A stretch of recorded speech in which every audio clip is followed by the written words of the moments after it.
मित्रहो, आजचा जो विषय आहे हा मुख्यत्वे करून महाभारताशी संबंधित आहे, परंतु त्याचं शीर्षक जे आहे ते मुळात महाभारतातील चातुर्य कथा असं जरी लिहिलं असलं तरी सुद्धा त्याचा मुख्य हेतू हा महाभारतातील कूटनीतीबद्दल आपल्याला थोडी माहिती देणं हा आहे. आपल्यापैकी अनेकांना महाभारत हे ऐकून माहिती आहे, परंतु बहुतेक लोकांनी समग्र महाभारत पूर्णपणे वाचलेलं नाही आहे.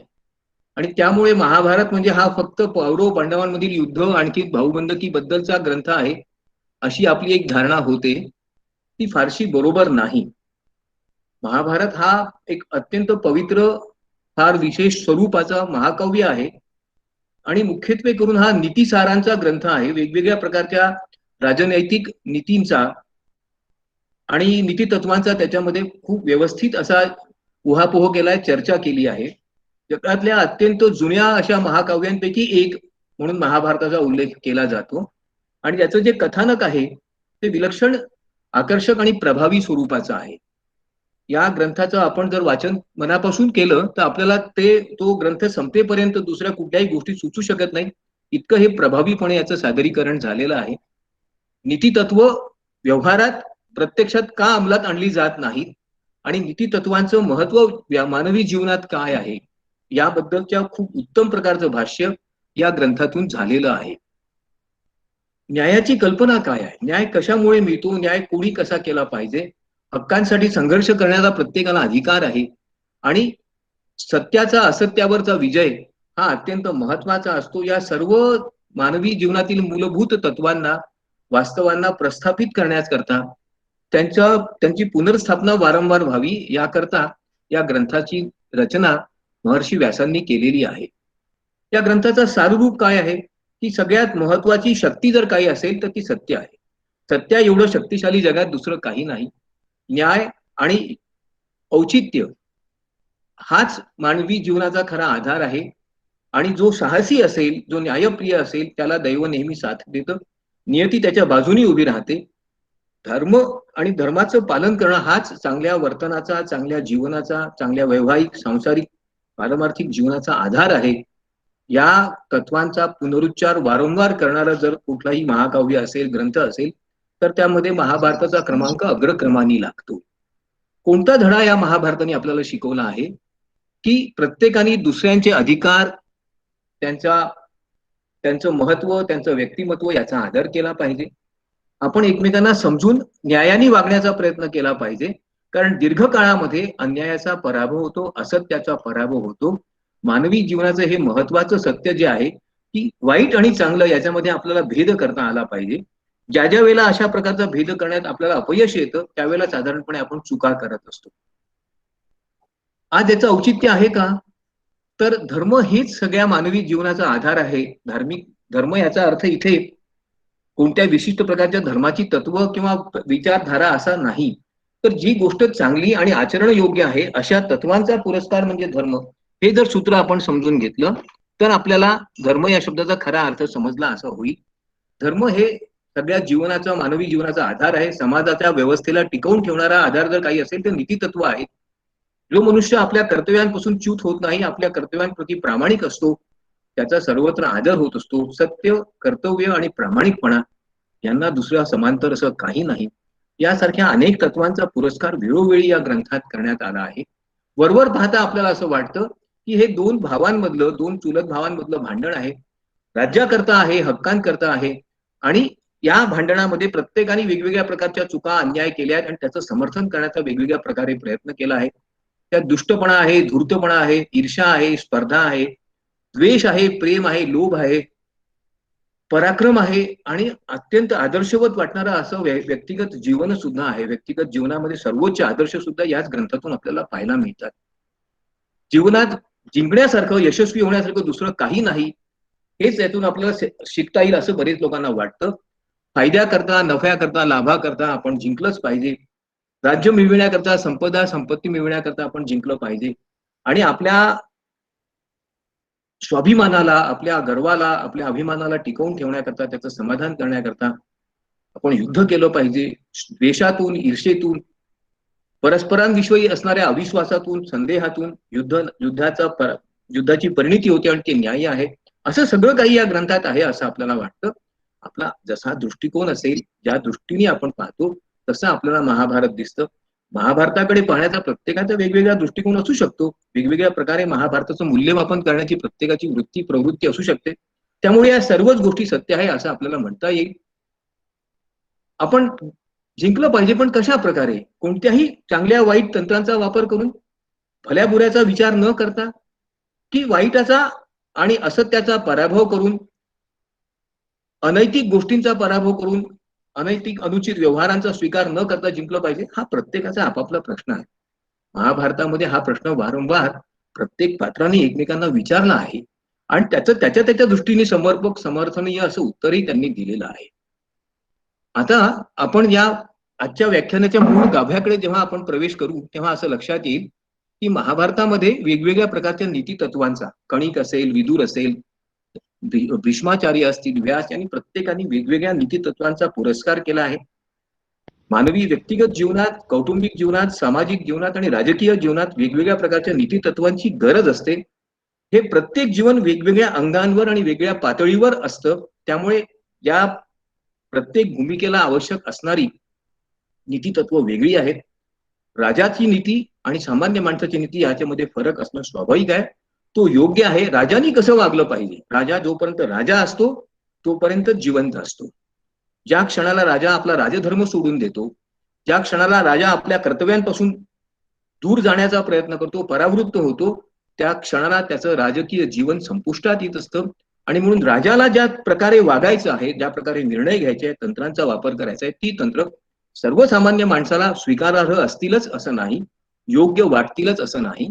आणि म्हणून या राजाचं यशस्वी जीवन राजाला करायचं असेल, राजनीतीत यशस्वी व्हायचं असेल, शत्रूंवर मात करायची असेल, तर कोणत्या नीती तत्वांचा वापर केला पाहिजे याचा उहापोह, याची चर्चा महाभारताच्या आदी पर्वामध्ये करण्यात आलेली आहे. धृतराष्ट्र हा कौरवांचा बाप, हस्तिनापुराचा सम्राट, एक राजा. त्याला असं वाटत होतं ईर्षेपोटी, द्वेषापोटी, की माझ्या मुलांना पांडवांवर विजय मिळवणं आवश्यक आहे. पांडवांचा मी पूर्ण पराभव करू शकलो पाहिजे. माझ्या मुलांचं हितसंरक्षण, भविष्य रक्षण त्यातूनच होणार आहे. आणि जोपर्यंत संपूर्ण आणि परिपूर्ण असं नियंत्रण या राज्यावर माझ्या मुलांचं होत नाही, त्यांना निष्कंटकपणे राज्य करता येणार नाही. आणि म्हणून काय केलं पाहिजे हा प्रश्न त्याच्या पुढे होता.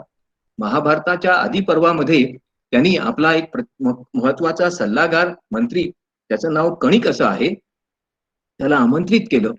कणिक हा धृतराष्ट्राचा सल्लागार होता, हा मंत्री होता. व्यूहरचनात्मक आणि कूटनीतीच्या विचारांमध्ये अत्यंत प्रवीण होता.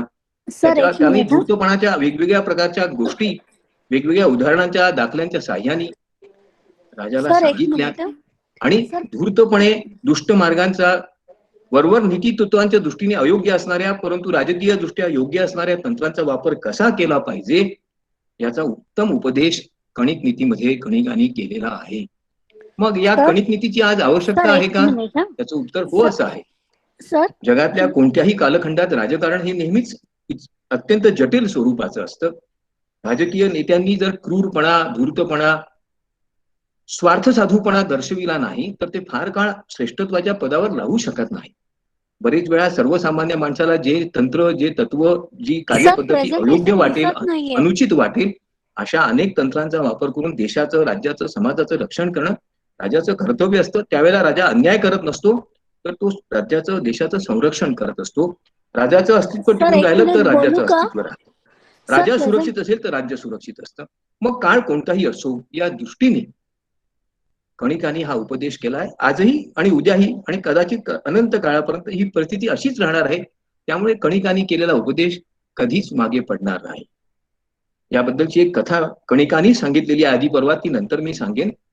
महाभारताच्या आदी पर्वामध्ये जेव्हा पांडवांच्या विरुद्ध आपण कशा प्रकारे जिंकू शकतो, कशा प्रकारे विजयी होऊ शकतो याच्याकरता कणिकाचा सल्ला एक मिनिट बोलू का? मागितला तेव्हा त्यांनी एका शब्दात सांगितलं, त्यांचा संपूर्ण आणि समूळ नाशच कर.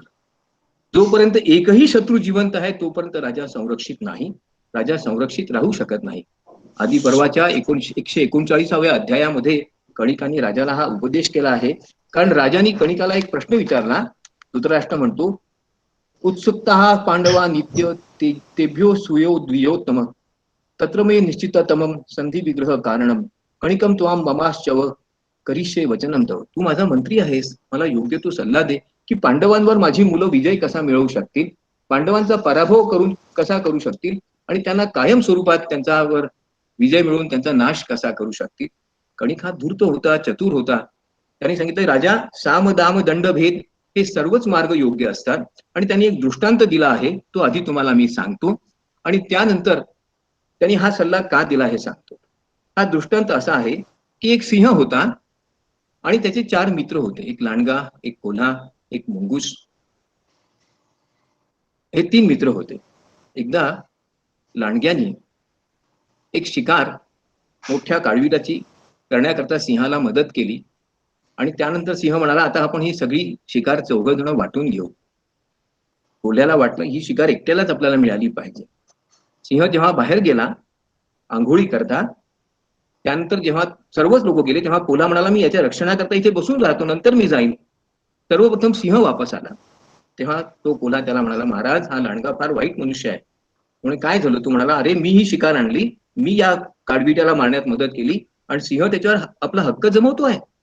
पराक्रमी राजा कधी दुसऱ्याची वस्तू घेत नसतो, ते राजधर्माला शोभत नाही. सिंह म्हणाला, त्याचं बरोबर आहे आणि सिंह ती शिकार तशीच टाकून चालला गेला. मग लांडगा आला. कोल्हा त्याला म्हणाला, अरे महाराज खूप नाराज झाले आहेत, तू त्यांच्याबद्दल काहीतरी वाईट बोललं असं त्यांना कळलं, ते तुझीच शिकार करणार आहेत. लांडगा म्हणाला, जाऊ दे, मला इथे थांबायचंच नाही. मग मुंगूस आला. तेव्हा कोल्हा त्याला म्हणाला, आता बघ, ही शिकार तुला हवी का मला हे आपण आता युद्धानेच ठरवू शकतो, तुझी माझ्याशी लढायची तयारी आहे का? मुंगूस म्हणाला, जाऊ दे, तूच खा. अशा प्रकारे आपल्या सर्व भागीदारांना दूर हटवून कोल्ह्याने एकट्याने ती संपूर्ण शिकार ताब्यात घेतली आणि आनंदाने त्याचा उपभोग घेतला. राज्याचा उपभोग घ्यायचा असेल तर शत्रू, प्रतिस्पर्धी, भागीदार यांचा सहभाग फार काळ चांगला नसतोच, शत्रू तर नकोच. मग त्याच्याकरता काय केलं पाहिजे म्हणून कणिकांनी सल्ला दिला आहे. तो म्हणतो, राजकीय विजय हा नेहमी शत्रूच्या पराभवातून प्राप्त होत असतो. खरा राजकीय विजय केव्हा प्राप्त होतो? ज्यावेळेला शत्रू आणि विरोधक यांचा समूळ नायनाट होतो. एकही शत्रू जरी जिवंत राहिला तरी देखील राजा शांतपणे, विश्वासाने आणि निर्धोकपणे राज्य करू शकत नाही. आणि म्हणून शत्रूवर विजय मिळवणं, याच्याकरता वेगवेगळ्या प्रकारच्या वास्तववादी आणि व्यूहरचनात्मक रचना करणं, नियोजन करणं हे प्रत्येक राजाचं कर्तव्य आहे. अनेक इतिहासात असे दाखले मिळतील की ज्यामध्ये राजांनी अशा प्रकारे वेगवेगळ्या प्रकारच्या तंत्रांचा वापर करून निर्विघ्नपणे राज्य करण्याकरता आपल्या शत्रूंचा नायनाट केला आहे. याचं सर्वात उत्तम उदाहरण सम्राट अशोकाचं देता येईल. सम्राट अशोक हा राजगादीवर बसण्याकरता त्या काळातल्या नीती नियमानुसार पात्र नव्हता, तर त्याचा मोठा भाऊ सुशीम हाच त्या गादीचा खरा हकदार होता, खरा युवराज होता. अशोकाची महत्वाकांक्षा अत्यंत तीव्र होती. अशोकाने आपल्या या भावाचा वध केला आणि त्यानंतर ते राज्य ताब्यात घेतलं. अर्थात त्यांनी राज्याचा विस्तार केला, पराक्रमी सम्राट अशोक म्हणून नावलौकिक मिळविला. पण जर अशोकाला हे राज्यच मिळालं नसतं तर आपल्याला कदाचित सम्राट अशोक हे नाव माहितच झालं नसतं. राजकारणामध्ये भाऊ, बंधू, मित्र, आप्त, इष्ट यासारखे कोणतेच नाते नसतात. राजकारणाचं नातं फक्त सत्तेशी असतं. हे अत्यंत विदारक, अत्यंत भयावह वाटणारं सत्य, जे सर्वसामान्य माणसाला कदाचित पटणार नाही, ते कणिकांनी खूप प्रखरपणे आणि अत्यंत तीव्रपणे सांगितलं आहे. कणिक नीतीची काही वैशिष्ट्ये आहेत. अनेक प्रकारचे शत्रू राजाला असतात. काही शत्रू राजाला माहीत असतात, समोरासमोर शत्रुत्व करणारे बरेच लोक असतात. काही शत्रू अज्ञात असतात, ते आपल्या नकळत आपल्या विरुद्ध कारस्थाना करीत असतात, आपल्या विरुद्ध वेगवेगळ्या प्रकारच्या योजना करीत असतात.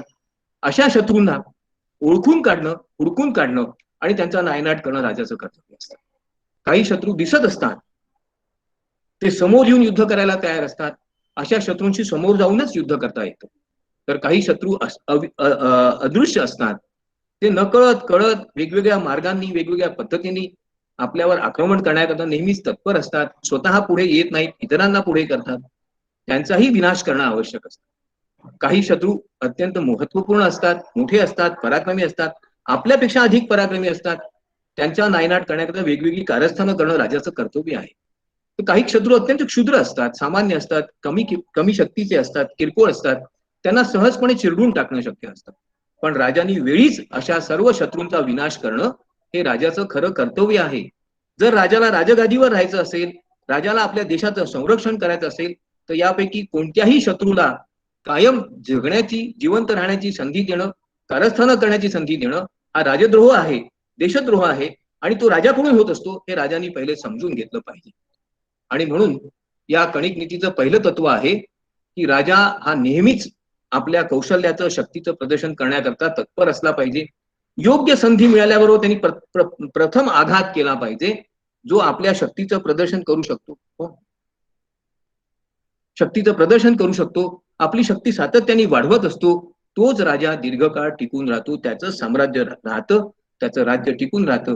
ज्या राजाला असं वाटतं की आता मी समर्थ झालो आहे, आता मला अधिक काहीही करावयाची आवश्यकता नाही, अशा राजाला सहजपणे त्याचे शत्रू उलथवून लावतात, नष्ट करतात. गाफील असणारा राजा हा मारण्याच्या लायकीचाच असतो, हा वध्य असतो. हे पहिलं तत्व कणिकांनी सांगितलेलं आहे. सभा पर्वाच्या 77व्या अध्यायात हीच गोष्ट वेगवेगळ्या प्रकारे सांगण्यात आली आहे की राजाच्या सत्तेचा राजांनी नेहमीच प्रदर्शन केलं पाहिजे, आपल्या पराक्रमाचं, आपल्या वैभवाचं, ज्याच्यामुळे त्याचे शत्रू दिपून गेले पाहिजेत. आणि म्हणूनच कृष्णाने युधिष्ठिराला सभा पर्वामध्ये एक सल्ला दिला, राजा तू आता राजा झालास ना, मग आधी राजसूय यज्ञ कर, तुझ्या आसपास असणारे सर्व राजे मांडलिक कर, त्यांना आपल्या सत्तेचा, पराक्रमाचा परिचय करून दे आणि त्या माध्यमातून आपलं सार्वभौमत्व कायम कर. जोपर्यंत राजा चक्रवर्ती होत नाही, सम्राट होत नाही, तोपर्यंत तो नगण्य असतो, त्याच्या शक्तीला फारशी किंमत नाही. माझ्यापाशी खूप शक्ती आहे हे सांगणं सोपं, पण तिथं जोपर्यंत प्रदर्शन होत नाही तोपर्यंत या शक्तीला काही अर्थ नाही. आणि म्हणून राजसत्तेचा खरा परिचय तिच्या शक्तीतून, तिच्या सामर्थ्यातून होत असतो. हे कणिकाचं पहिलं सूत्र होतं. याचं उत्तम उदाहरण नेपोलियन आणि अलेक्झांडर यांच्या माध्यमातून देता येईल. अलेक्झांडरनी सातत्याने आपली सत्ता वाढविण्याचा प्रयत्न केला. त्याचा हेतू काय होता की जगभर सम्राट म्हणून गाजवायचं असेल, जगाचा जेता, जगत जेता व्हायचं असेल, महान सम्राट म्हणून इतिहासात आपली नोंद व्हायची असेल, तर आपल्या शक्तीचा विस्तार आणि प्रदर्शन सातत्याने झालं पाहिजे. शत्रूंचा वेळोवेळी आपण पराभव केला पाहिजे. नेपोलियननी देखील हाच प्रयत्न केला आणि कदाचित त्यामुळेच इतिहासामध्ये त्या दोघांचाही गौरव, त्या दोघांचंही नाव सम्राट सिकंदर किंवा नेपोलियन म्हणून नमूद केल्या गेला आहे. आजही एखाद्या माणसाने फार मोठा पराक्रम केला तर आपण म्हणतो तो सिकंदर आहे. कणिकाचं दुसरं तत्व फारच महत्वाचं आहे. त्यात तो म्हणतो की जो कोणी घाबरट असेल, भित्रा असेल, त्याच्या भयात मध्ये वाढ करूनच त्याचा पराभव करता येतो. त्याच्याशी तह करायची सुद्धा आवश्यकता नाही. कधी कधी एखाद्या भेकड शत्रूला थोडीफार मदत करून, काही देणगी देऊन किंवा आपल्या शक्तीचं प्रदर्शन करून देखील त्याला अंकित करून घेता येतं. त्याचं उत्तम उदाहरण महाभारतातच आहे. विराट नगरामध्ये पांडव लपले आहेत असं जेव्हा कौरवांना कळलं, त्यावेळेला ताबडतोबच कौरवांनी आपली प्रचंड सेना विराट नगराकडे कूच केली. त्या प्रचंड सैन्याचा आपण सहजपणे पराभव करतो अशी वल्गना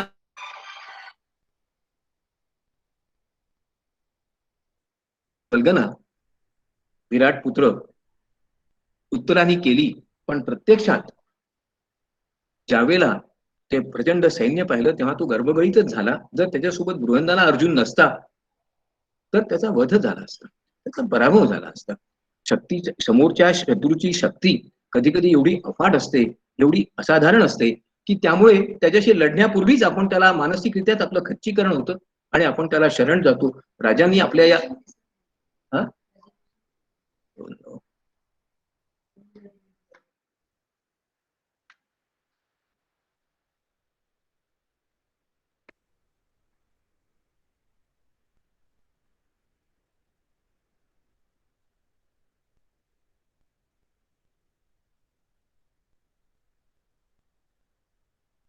विचारवर दिसतंय का म्हणून? सर दिसतंय, पॉवर पॉइंट नाही दिसत. पॉवर पॉइंट वर क्लिक करा सर एकदा.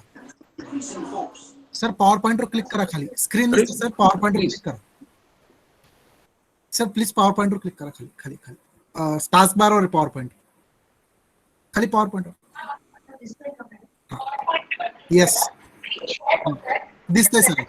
आता दिसतंय का विचार? हो हो दिसतंय सर. क्लिक केलंय मॅडम, दिसतंय का? दिसतंय दिसतंय एक मिनिट. दिसतंय सर.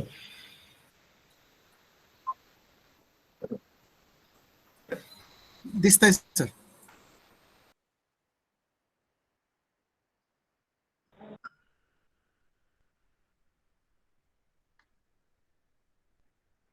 लवकर करणं फोन. तेव्हा यू कनेक्ट.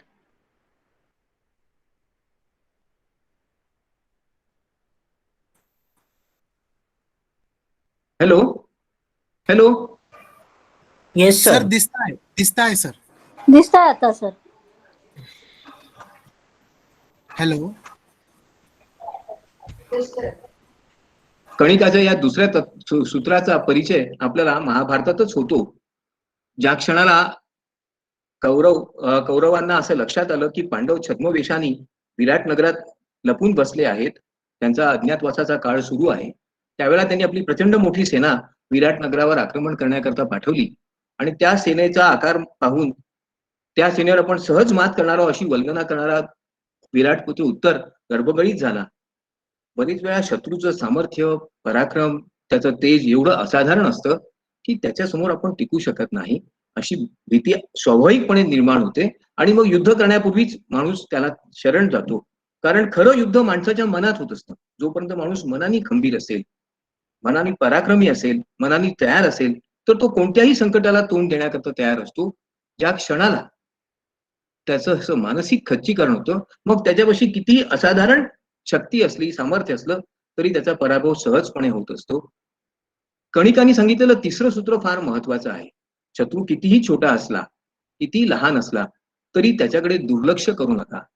आगीचा एक छोटासा ठिणगी संपूर्ण जंगलाला बनवा लावू शकते, जाळून भस्मसात करू शकते.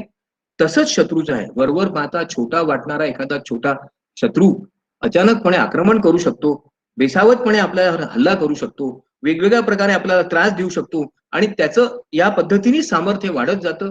त्याच्याबद्दल संदेह निर्माण झाला की त्याच्यावर आक्रमण करण्याची आपली क्षमता आपोआपच कमी कमी होत जाते. हे किती महत्वाचं सूत्र आहे.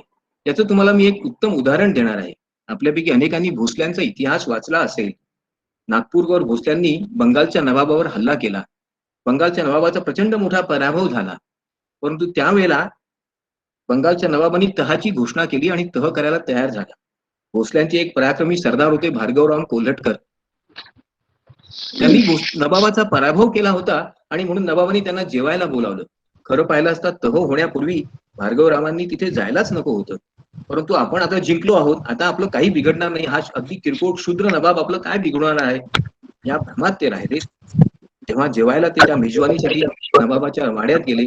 त्यावेळेला नवाबांनी भास्करराव कोल्हटकर आणि त्यांच्या 20 साथीदारांची निगरूनपणे हत्या केली आणि त्यामुळे निर्माण झालेल्या गोंधळात भोसल्याच्या सैनिकांना नंतर माघार घ्यावी लागली. बरेच वेळा शत्रू क्षुद्र आहे, क्षुल्लक आहे, किरकोळ आहे, आता तो आपलं काही बिघडवू शकत नाही, या भ्रमात आपण राहतो आणि त्यानंतर आपला पराभव होतो. कणिकाचं चौथं सूत्र अत्यंत महत्वाचं आहे.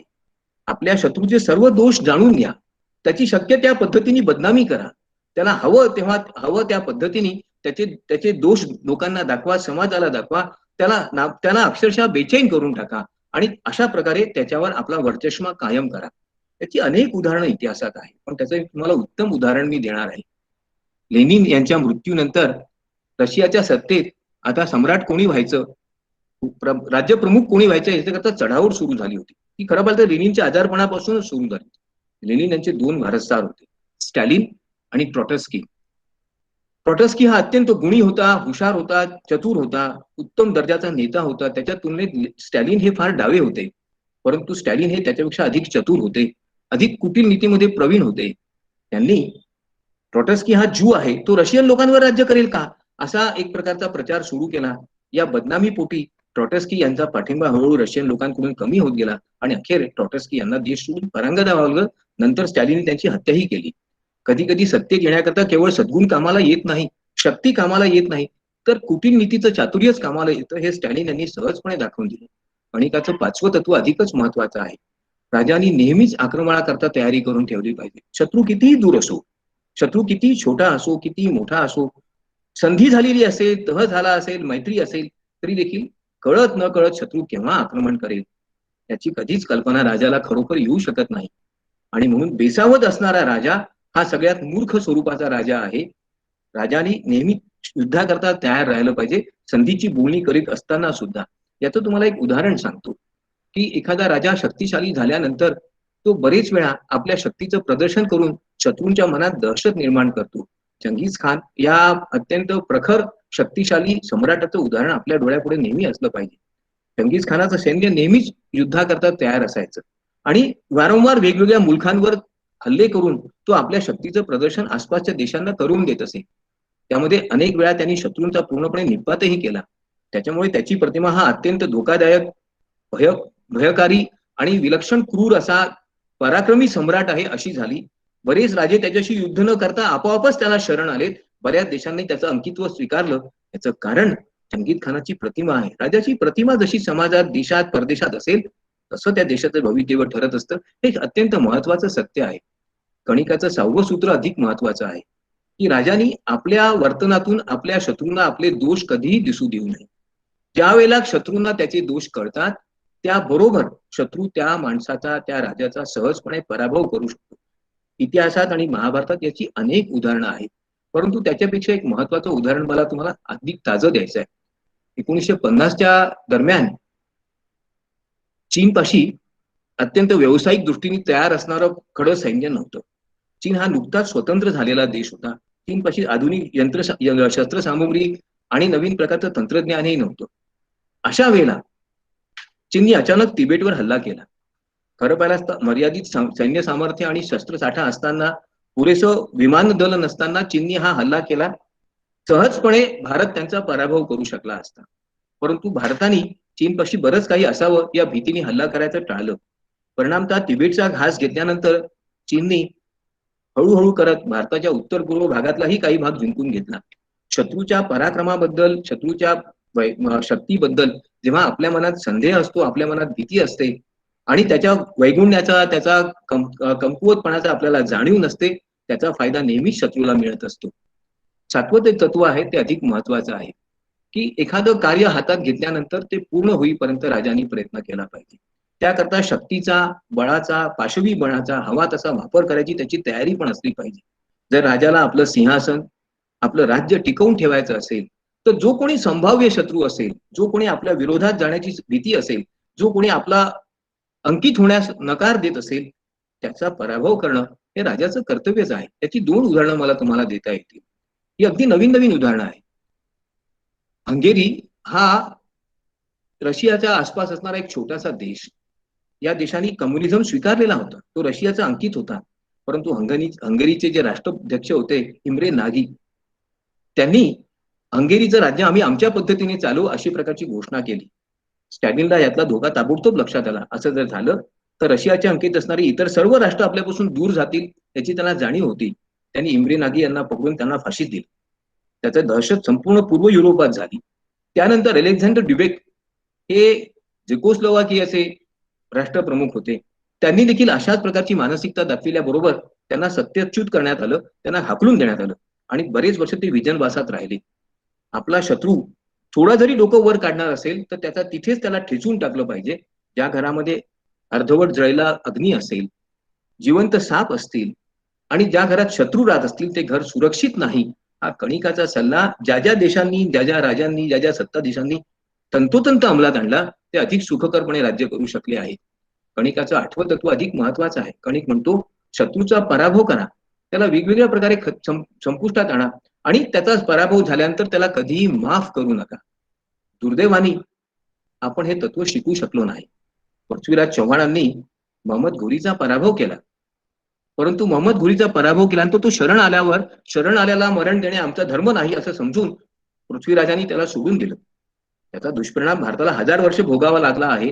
त्यानंतर दिल्लीच्या तख्तावर कधीही भारतीय राजे राज्य करू शकले नाहीत. त्यावर दुसऱ्या परकीयांचं राज्य कायम राहिलं आणि 1947 पर्यंत दिल्लीवर कधीही भारतीय राजा सत्ताधीश म्हणून गाजवू शकला नाही. हा दुर्दैवी इतिहास आपण कधीच विसरायला नको.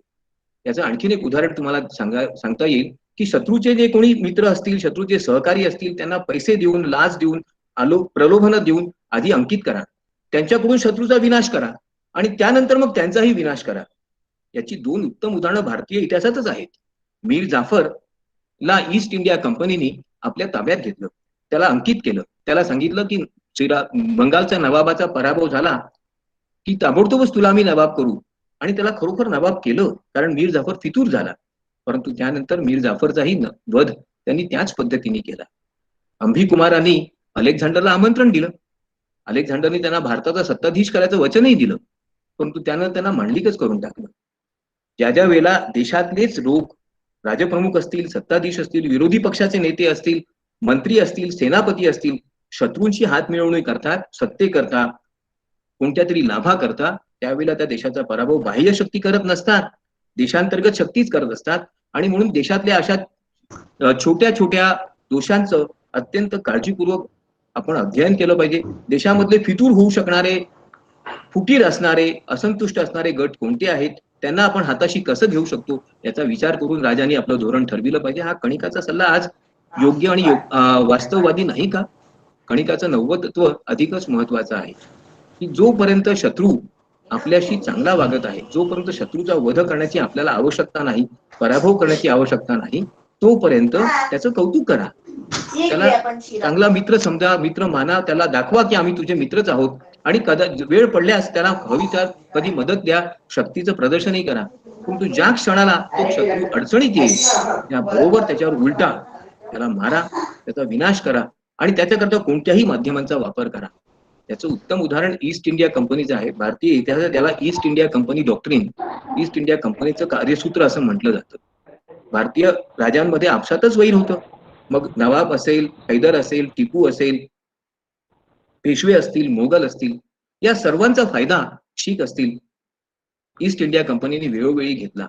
आणि प्रत्येक वेळी आपसात भांडणाऱ्या या राजांना वेगवेगळ्या पद्धतीने त्यांच्याच विरुद्ध लढण्याकरता, आपसात लढण्याकरता मदतही केली. मग ती शस्त्रांची असेल, सैन्याची असेल, पैशाची असेल, माहितीची असेल. आणि त्याद्वारे या राजांनी आपसात लढूनच आपल्या शक्तीचं खच्चीकरण केलं. ज्या ज्या राजाचं शक्तीचं खच्चीकरण झालं, नंतर त्याला अंकित केलं आणि त्यानंतर त्या राजाला संपवून ईस्ट इंडिया कंपनीचा भूभाग आपल्या ताब्यात घेतला. हा इतिहास आहे. अशाच प्रकारे ईस्ट इंडिया कंपनीचा विस्तार सातत्याने होत गेला आणि अखेर भारतातून 1757 साली एकाही भारतीय राजाची समग्र सत्ता राहिली नाही. ईस्ट इंडिया कंपनीच भारताची मालक झाली. हा इतिहास आपण कधीच विसरू शकत नाही. आणि म्हणून जे लोक आपसात भांडतात, त्यांच्या भांडणाचा, त्यांच्या विद्वेषाचा, त्यांच्या स्पर्धेचा, त्यांच्या ईर्षेचा शत्रूंनी आपण राजा म्हणून लाभ घेतला पाहिजे. शत्रूंमधले असे आपसात भांडणारे घटक शोधून काढले पाहिजे. हे राजाचं कर्तव्य आहे. हे कणिकाचं सूत्र अत्यंत महत्वाचं आहे. शत्रूचा पराभव कसा करायचा? त्याच्या सैन्याचा विमोड करून, हा साधा मार्ग. त्याची राजधानी ताब्यात घेऊन, हा दुसरा मार्ग. त्याच्या विरुद्ध वेगवेगळ्या प्रकारचा प्रचार करून, त्याच्या अधिकाऱ्यांना, त्याच्या मंत्र्यांना अंकित करून, हा तिसरा मार्ग. राजांनी जेव्हा जेव्हा जशी जशी संधी मिळेल त्या वेळेला शत्रूचा विनाश करण्याकरता यापैकी प्रत्येक तत्वाचा आणि जमल्यास सगळ्या तत्वांचा एकत्रही वापर करायला पाहिजे. जेव्हा शत्रू प्रबळ असेल तेव्हा त्याचे इतर शत्रू जे असतील त्यांच्याशी मैत्री करा. त्यांच्याशी मैत्री करून त्यांच्या संघटनातून शत्रूच्या पेक्षा अधिक शक्ती गोळा करा आणि मग शत्रूचा पराभव करा. त्याचं एक उत्तम उदाहरण भारतीय इतिहासाच आहे, ते तुम्हाला मी सांगू इच्छितो. आपण विजयनगरचा इतिहास वाचला असेल. विजयनगरचं साम्राज्य अत्यंत पराक्रमी, शक्तिशाली होतं. खूप प्रचंड सैन्य होतं. सुलतानांचा त्यांनी वारंवार पराभव केला होता, अहमदनगरच्या, बिजापूरच्या. मग अशा वेळेला या सर्व सुलतानांनी, 4 किंवा 5 सुलतानांनी एकत्र येऊन विजयनगर विरुद्ध युद्ध पुकारलं आणि अखेर तारीकोटा येथे युद्ध होऊन 1565 साली विजयनगरचा पूर्ण पाडाव झाला. त्याबरोबरच विजयनगरच्या साम्राज्याचा पूर्ण विनाश आणि विमोड झाला. दक्षिणेतलं हिंदूंचं साम्राज्य पूर्णपणे नष्ट झालं. हेही आपण विसरता कामा नये. कणिकाचं 10वं सूत्र अत्यंत महत्वाचं आहे. राजांनी राजनीतीचा आणि राजधर्माचा अत्यंत काटेकोरपणे पालन केलं पाहिजे. राजनीती म्हणजे काय? आपल्यापाशी जे आहे ते आपण कधीच दुसऱ्यांना द्यायचं नाही. जे दुसऱ्यापाशी आहे ते आपण आपल्या ताब्यात घ्यायचं. आपल्यापाशी असणारी एखादीही वस्तू जर समजा कोणी मागितलीच तर त्याला टाळाटाळ करा. त्याला नकार न देता होकार देऊन विलंब करा. त्याला आशेला लावा, परंतु प्रत्यक्षात त्याच्या हातात हे फळ कधीच पडू देऊ नका. त्याला वेगवेगळी कारणं सांगून ते आता कसं देणं शक्य नाही याच्याकरता तो प्रसंग पुढे ढकलण्याचा प्रयत्न करा. आणि अखेरपर्यंत शत्रूच्या हातात कधीही आपल्या हातातली कोणतीही वस्तू देऊ नका.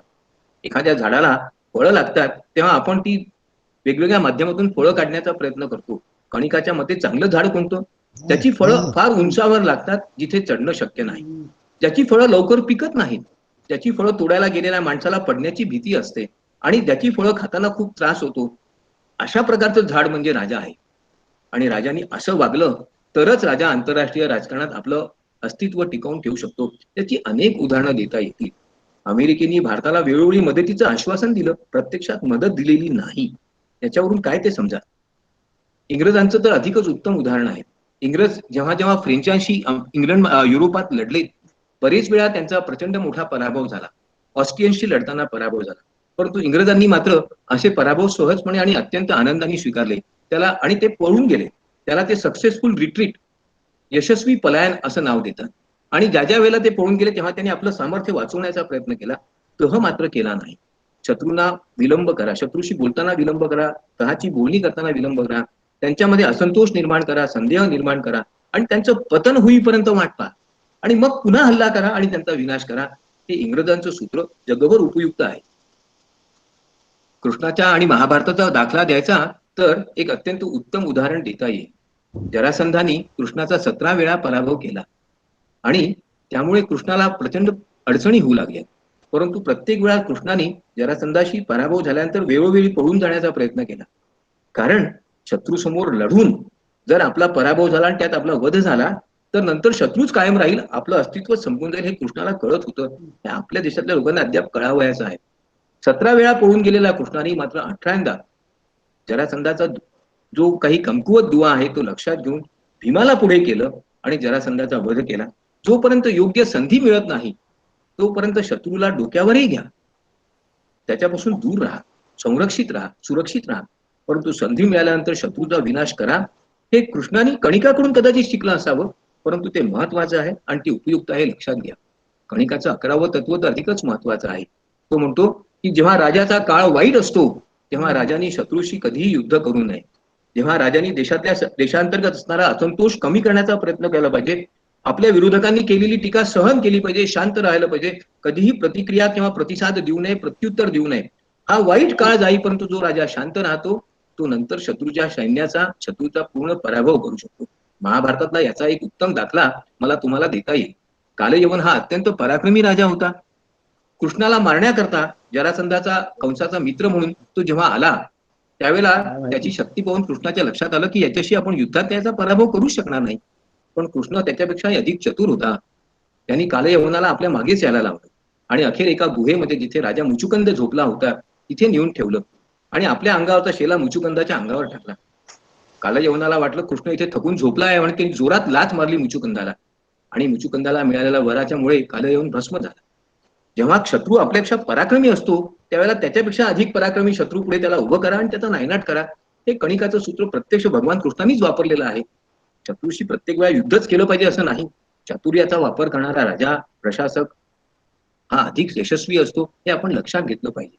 कणिकाचं 12वं सूत्र अधिक महत्वाचं आहे. तो म्हणतो की आपल्या शत्रूंना कधीही माफ करू नका.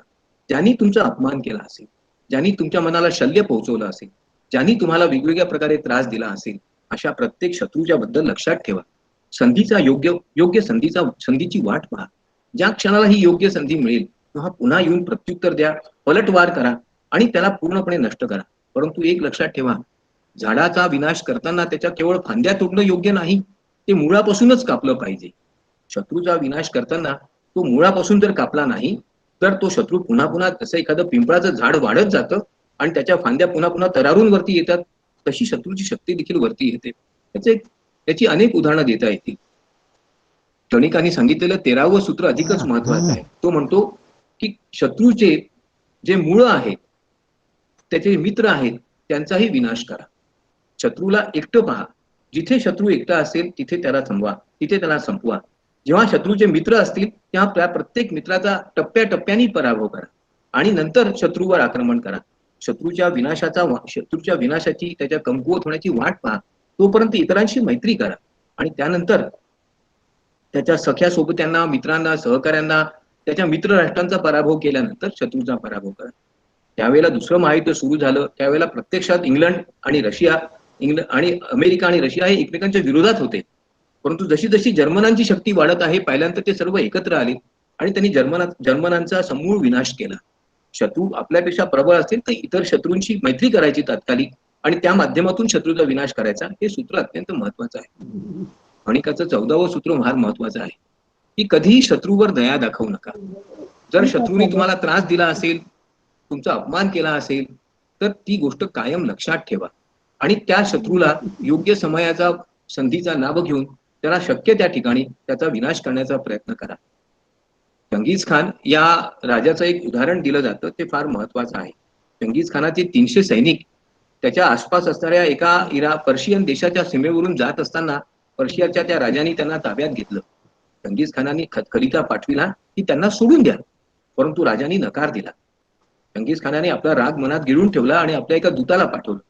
राजाने त्या दूतालाही बंदिस्त केलं. त्या क्षणाला चंगीज खानाने सांगितलं, आता या राज्यावर असा हल्ला करा की नंतर इतिहासाच्या आणि भूगोलाच्या कोणत्याही पानावर हा देश कधीच दिसणार नाही. आणि वास्तवात तसं झालं. चंगीज खानाने त्या देशातल्या कुत्र्या मांजऱ्या सकट सर्व नागरिकांची पूर्णपणे हत्याच करून टाकली. एखादा सम्राट आपल्या शक्तीचं असं जेव्हा प्रदर्शन करतो त्याबरोबर त्याचा दरारा, त्याचा पराक्रम, त्याचं शौर्य, त्याचं सर्व दूरपर्यंत त्याची त्याची प्रशंसा म्हणण्यापेक्षाही त्याची माहिती लोकांना कळते आणि त्यामुळे त्याच्याबद्दल राग असणारे जे कोणी कमकुवत शत्रू असतात ते आपोआपच त्याला दबून राहतात. गणिकाचं 15वं सूत्र तर फारच महत्वाचं आहे.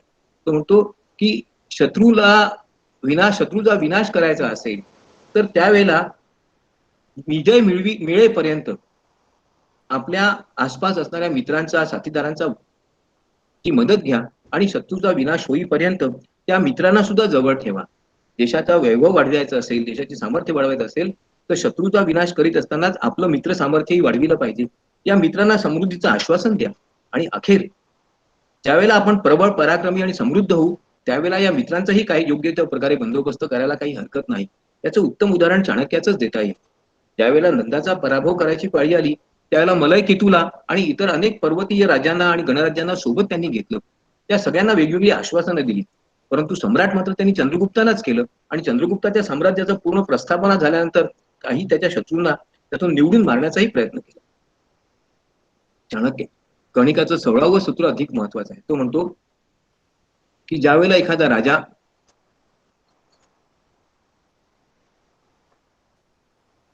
आपल्या शत्रूपेक्षा प्रबळ असेल त्यावेळेला त्यांनी आपले गुप्तहेर पाठवून शत्रूची सर्व माहिती प्राप्त केली पाहिजे, शत्रूची सगळी न्यूनस्थळं लक्षात घेतली पाहिजेत आणि शत्रूच्या या न्यूनस्थळांवर योग्य वेळी हल्ला करून त्या शत्रूला संपवण्याचा प्रयत्न केला पाहिजे.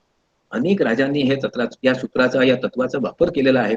बरेच वेळा साम्राज्य विस्तारासाठी, देशाच्या स्थैर्यासाठी अशा प्रकारच्या तंत्राचा वापर करणं आवश्यकच ठरतं. कणिकाचं 17वं सूत्र जे आहे ते अधिक महत्वाचं आहे.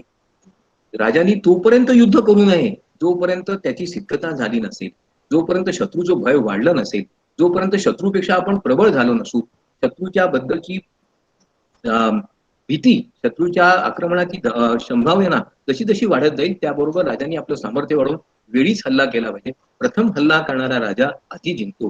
हे सूत्र फार महत्वाचं आहे. गणिकाचं 18वं सूत्र त्याहीपेक्षा अधिक महत्वाचं आहे. संधीचा शोध घ्या. राजांनी केवळ शत्रूंचे दोषच पाहिले पाहिजे असं नाही, तर शत्रूंच्या पराभवाकरता योग्य त्या संधीचा, योग्य त्या वातावरणाचा योग्य तसा वापर करून घेतला पाहिजे. याकरता संधीचा योग्य शोध घेणं हे प्रत्येक राजाचं कर्तव्य आहे. जर राजाने योग्य संधीचा शोध घेतला नाही तर बरेच वेळा शत्रू कमकुवत असताना त्याला माफ केल्यामुळे, त्याच्याशी मैत्री केल्यामुळे, संधी केल्यामुळे, शत्रूला अचानकपणे पुढे जाण्याची संधी दिल्यामुळे राजाला त्या शत्रूवर नंतर मात करणं कधी कधी शक्य होत नाही. बरेच वेळा शत्रू शक्तिशाली असू शकतो, पराक्रमी असू शकतो. अशा वेळेला त्या शत्रूची कोणती न्यूनस्थळ आहे आणि त्याचा नेमका लाभ कसा करून घेता येईल. कधी कधी सत्ताधीश मदानी, मोहानी आणि इतर अनेक कारणांनी कमकुवत होत जातात. अशा वेळेला साम दाम दंडाचा योग्य तो वापर राजांनी केला पाहिजे. आपण अनेक वेळा वाचतो की काही गुप्तहेरांना विशिष्ट प्रकारचं प्रशिक्षण देऊन शत्रू राजाचा सल्लागार म्हणून देखील नेमण्यात शत्रूला यश येतं. त्यांच्याकरता मादक तरुणींची देखील योजना केली जाते. अशा प्रकारच्या हनी ट्रॅपचा वापर करून देखील शत्रूला कमकुवत करता येतं. हे सर्व तंत्र राजकारणात योग्य आहेत, समर्थनीय आहेत असं कणिकाचं मत आहे.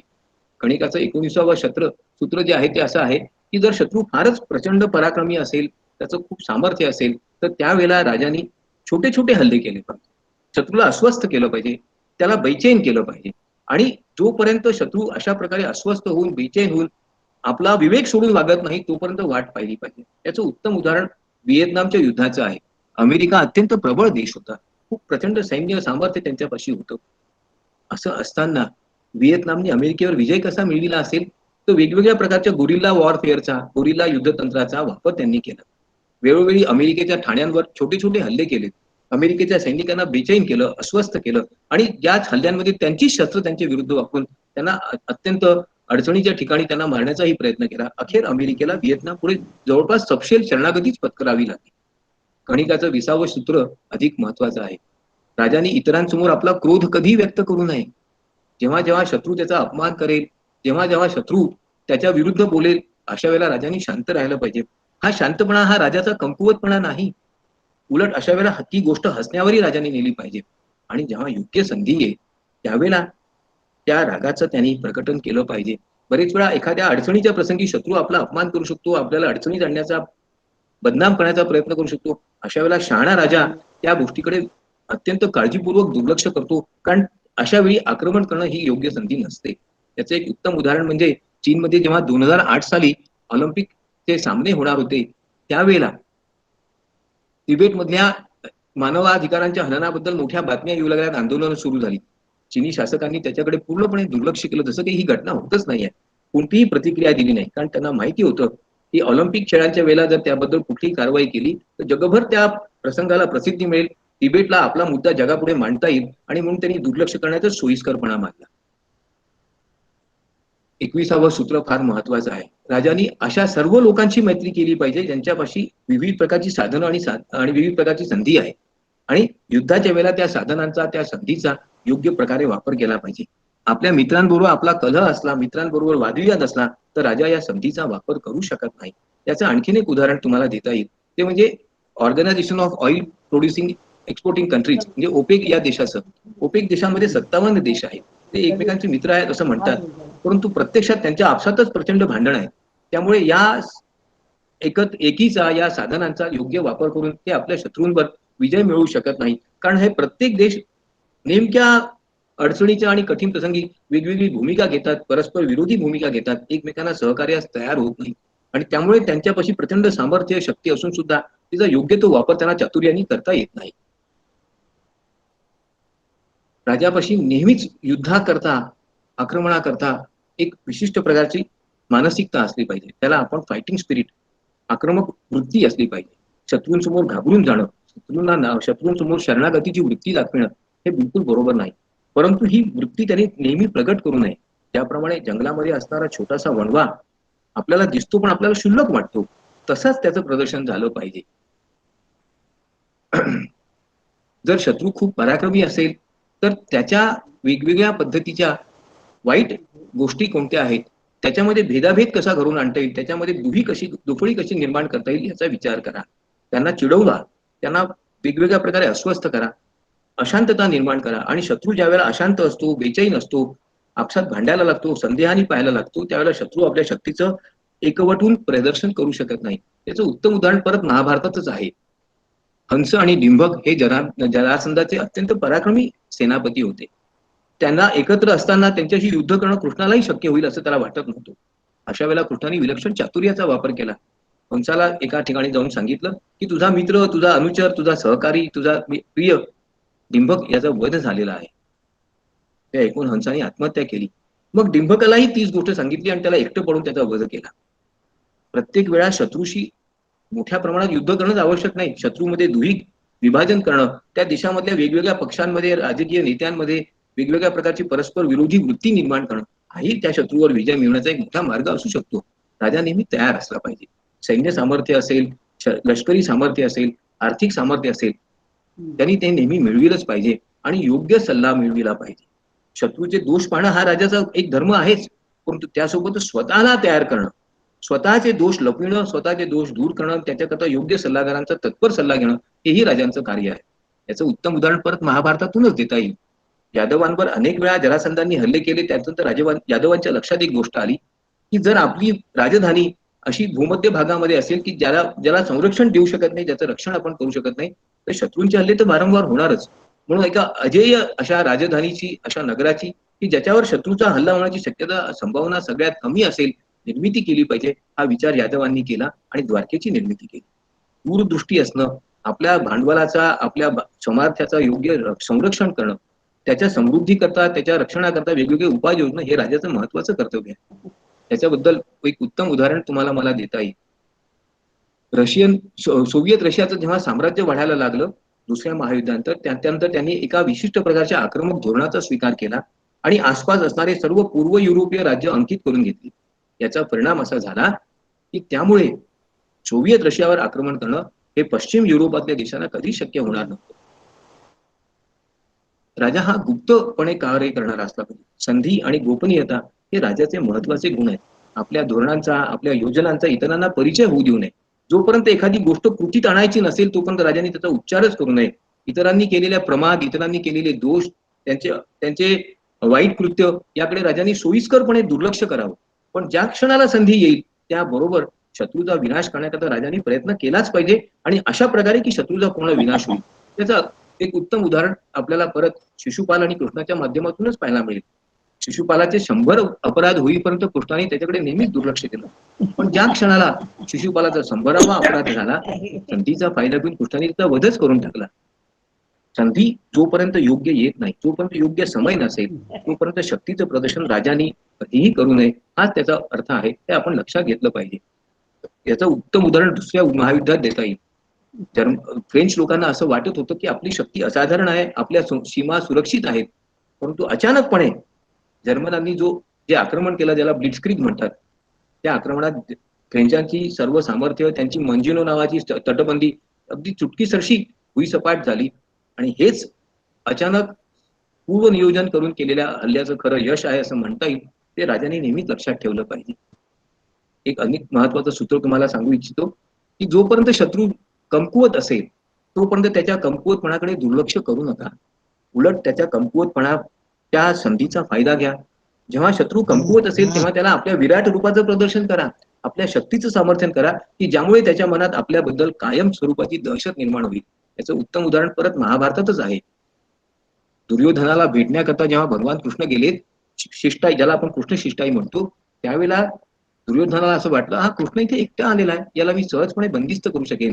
परंतु कृष्णाने त्याबरोबर आपलं प्रचंड मोठं सैन्यही नेलं होतं आणि योग्य वेळी त्या सैन्याचं प्रदर्शन सात्यकी आणि त्याच्या इतर सहकाऱ्यांच्या माध्यमातून त्यांनी केलं. दुर्योधनाच्याही मनात धडकी भरवण्यात कृष्णाला यश आलं. योग्य वेळी विश्वरूप दर्शन करणं आणि दाखविणं की आम्ही समर्थ आहोत, आम्ही शक्तिशाली आहोत, हेच राजाला त्याच्या अजेय करण्याकरता, त्याला विजयी करण्याकरता, त्याचा पराक्रम सिद्ध करण्याकरता उपयुक्त होतं. सगळ्यात महत्वाचं म्हणजे घाबरट असणाऱ्या, पराक्रमी नसणाऱ्या अशा शत्रूंची संधी करा, त्यांना भय दाखवा आणि ज्यावेळेला आपल्यावर संकट आलं असेल त्यावेळेला मात्र 2 हात मागे सुद्धा घ्या. अशा वेळी शत्रूला लाच देणं, शक्तिशाली शत्रूला वश करून घेणं हे राजाचं कर्तव्य आहे. त्याचं एक उत्तम उदाहरण मला तुम्हाला डॅम्बलर नावाच्या एका जर्मन कंपनीचं देता येईल. या कंपनीवर अनेक आरोप झाले भ्रष्टाचाराचे, गैरप्रकारांचे आणि म्हणून कंपनीला जवळपास $185 मिलियन दंड झाला. कंपनीने शांतपणे दंड भरला, कुठल्याही प्रकारची खळखळ केली नाही. कारण असं जर आपण त्याविरुद्ध प्रतिकार केला, आणखी वेगवेगळ्या प्रकारच्या प्रतिक्रिया दिल्या तर आपली प्रतिमा अधिक काळवंडेल. यावेळेला आपण एक पाऊल मागे घेणं अधिक योग्य आहे. शत्रू प्रबळ आहे त्यावेळेला आपण 2 पावलं मागे घेतलं पाहिजे. जसं की कासव आपले सगळे पंजे पोटामध्ये घेतं तसं डॅम्बलरने आपल्यावरचे सर्व आरोप सहज मान्य केलेत आणि त्यामुळे डॅम्बलरची प्रतिष्ठा टिकून राहिली. डॅम्बलर आजही कार्य करीत आहे.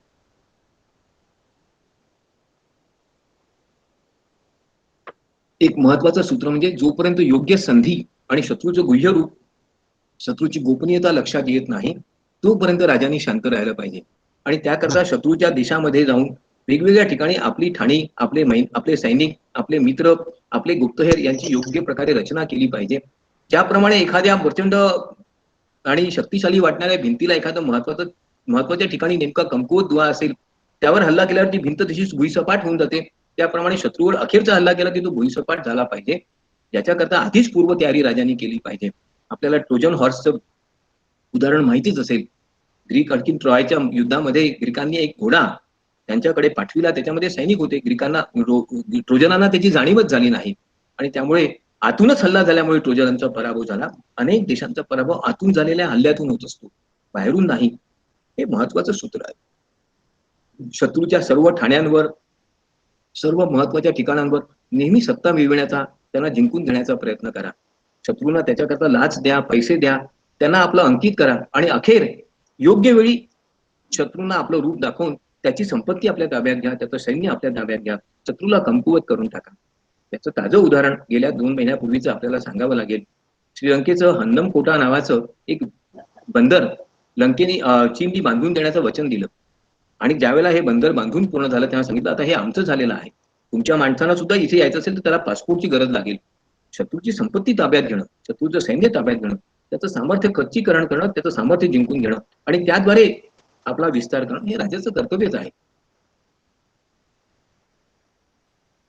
जर समजा आपला शत्रू प्रबळ असेल तर त्यावेळेला जर त्याचे काही सहकारी फोडा, त्यांना जिंकून घ्या, त्यांना लाच द्या, त्यांना मदतीला बोलवा, त्यांना वेगवेगळी आश्वासनं द्या आणि त्यानंतर त्यांचाच उपयोग करून शत्रूवर चाल करा, शत्रूचा पराभव करा.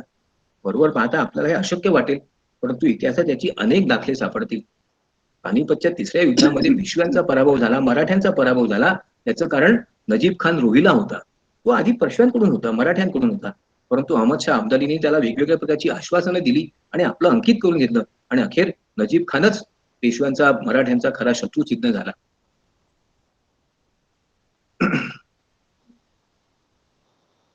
राजांनी आपल्या योजनांची कल्पना कधी दुसऱ्यांना येऊ देऊ नये.